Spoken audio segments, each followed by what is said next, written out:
Hi పిల్లలు, మారిన syllabus నుంచి 5వ తరగతి తెలుగు పాఠ్యాంశం తోలుబొమ్మలాట ఒక జానపద కళ అనే పాఠ్యాంశాన్ని చెప్పుకుంటున్నాం. ఇది 5వ పాఠ్యాంశం.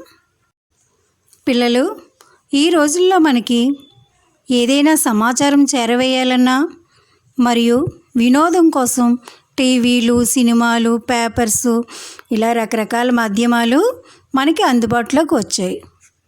అయితే పిల్లలు, ఇంతకు ముందు ఇవి లేవు కదా. మరి అప్పుడు ప్రజల్లోకి సమాచారం తీసుకువెళ్ళాలంటే ఏం చేసేవారు పిల్లలు? అప్పట్లో జానపద కళల ద్వారా ప్రజల్లోకి సమాచారాన్ని చేరవేసేవారు. అంటే ఉదాహరణకి తోలుబొమ్మలాట, హరికథ, బుర్రకథ, కోలాటం మొదలైనవన్నీ. అయితే వీటి ద్వారా ప్రజలకు సమాచారంతో పాటు హాస్యాన్ని కూడా పంచేవారు. ఓకే పిల్లలు, మరి పాఠ్యాంశం చూడండి. Page number 33. చిత్రం చూడండి, ఆలోచించి మాట్లాడండి. మొదటి ప్రశ్న, చిత్రంలో ఏం జరుగుతున్నది? పిల్లలు, చిత్రం చూడండి. చిత్రంలో బుర్రకథను చెప్తున్నట్లుగా ఉంది కదా. వారి ముందు మైకులు ఉన్నాయి. మధ్యలో ఒక వ్యక్తి చేత్తో తంబురాన్ని పట్టుకొని మెడలో దండ వేసుకొని తలపాగా కూడా పెట్టుకున్నారు. అంటే బుర్రకథ చెప్పడానికి సరిపడే వస్త్రాలంకరణ చేసుకున్నారని మనకు అర్థమవుతుంది. అక్కడ అతని పక్కన ఉన్న ఇద్దరు వ్యక్తులు కూడా వాళ్ళ చేతుల్లో సంగీత వాయిద్యాలు పట్టుకొని వాయిస్తూ వారు కూడా వారికి వంత పాడుతున్నట్లుగా ఉంది. రెండవ ప్రశ్న, చిత్రంలో ఎవరెవరు ఉన్నారు, ఏమేం చేస్తున్నారు? పిల్లలు, మనం ఇప్పుడు చెప్పుకున్నాం కదా, వాళ్ళు బుర్రకథ చెప్పే వ్యక్తులుగా ఉన్నారని.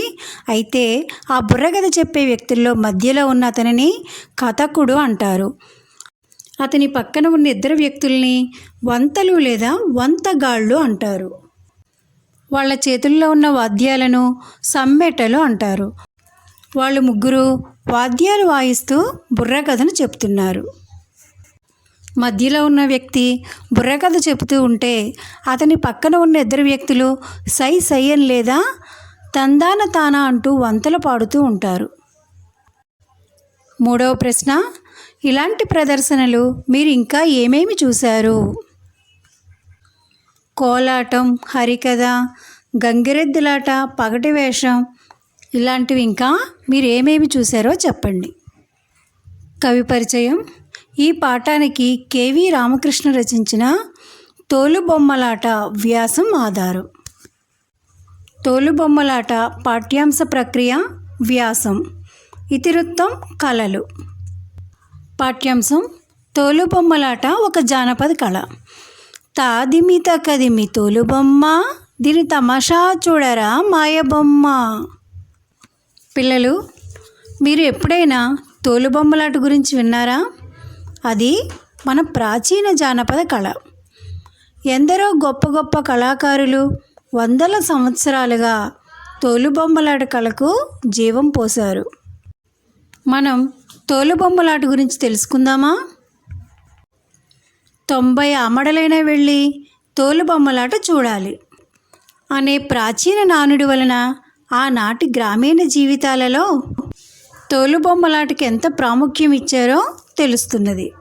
తోలుబొమ్మలాట క్రీస్తు పూర్వం 3వ శతాబ్దం నాటికే తెలుగు ప్రాంతంలో ప్రచారంలో ఉన్నట్లు తెలుస్తున్నది.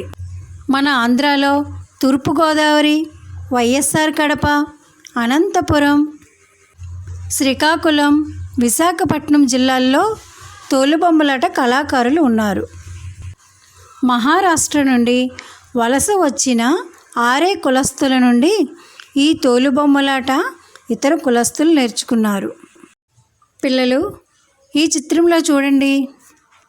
ప్రదర్శన కోసం తోలుబొమ్మల్ని ఎలా తయారు చేస్తున్నారో ఒక అతను వెదురు పద్ధతితో మరియు సీతాదేవిని, రాముడిని ఇంకా ఆ బొమ్మలకు కావలసిన రంగుల్ని కూడా తయారు చేస్తున్నారు.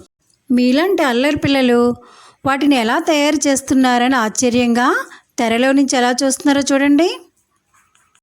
పిల్లలు, ఇదంతా ప్రదర్శనకు ముందు జరిగితే ప్రదర్శన మాత్రం ఈ చిత్రంలో చూపించినట్లుగా జరుగుతుంది.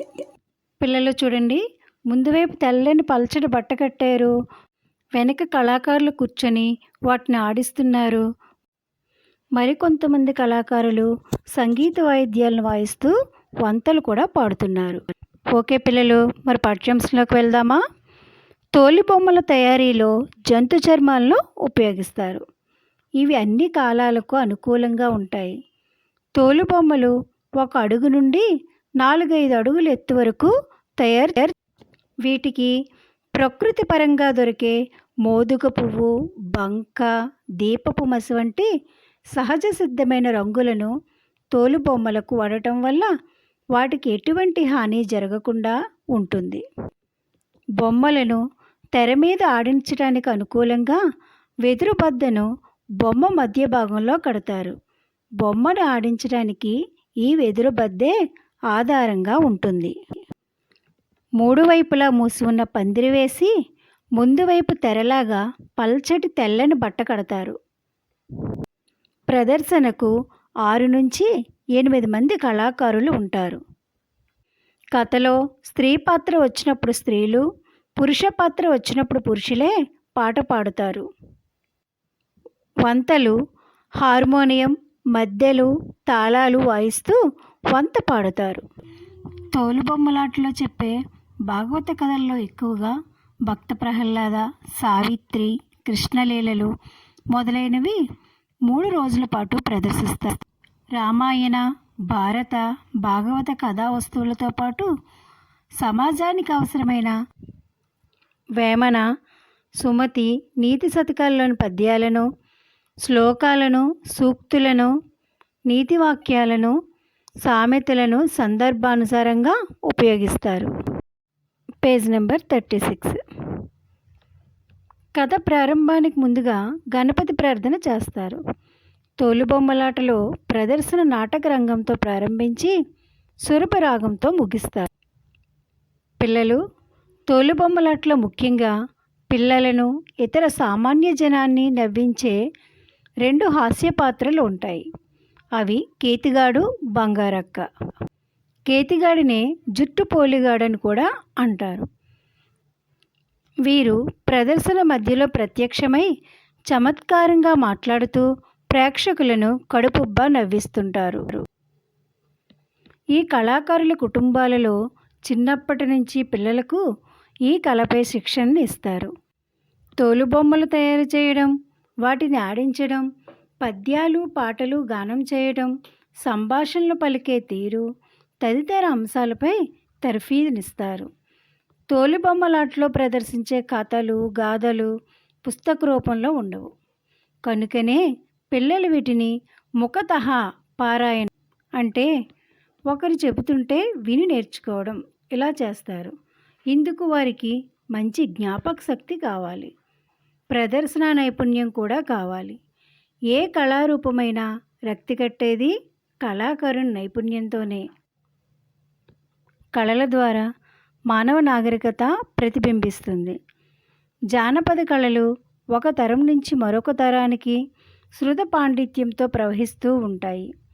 ఈ కళలు కాలగర్భంలో కలిసిపోకుండా కొందరు పరిశోధకులు గ్రంథస్థం కూడా చేస్తున్నారు. పగటి వేషాలు, కోలాటాలు, బుర్రకథ, ఒగ్గు కథ, జముకుల కథలు వంటి ఎన్నో జానపద కళలను కాపాడుకోవాల్సిన బాధ్యత మన అందరిది. సంస్కృతిని కాపాడుకోవడం మన కర్తవ్యం. కాబట్టి పిల్లలు వివిధ జానపద కళారూపాల పాటలు, నృత్యాలు నేర్చుకొని ప్రదర్శించి కళలను ఆదరిద్దాం. ఓకే పిల్లలు, తోలుబొమ్మలాట పాఠ్యాంశాన్ని చక్కగా విన్నారు కదా. ఈ ఛానల్ సబ్స్క్రైబ్ చేసుకోకపోతే చేసుకోండి. మీ స్నేహితులకు కూడా షేర్ చేయండి.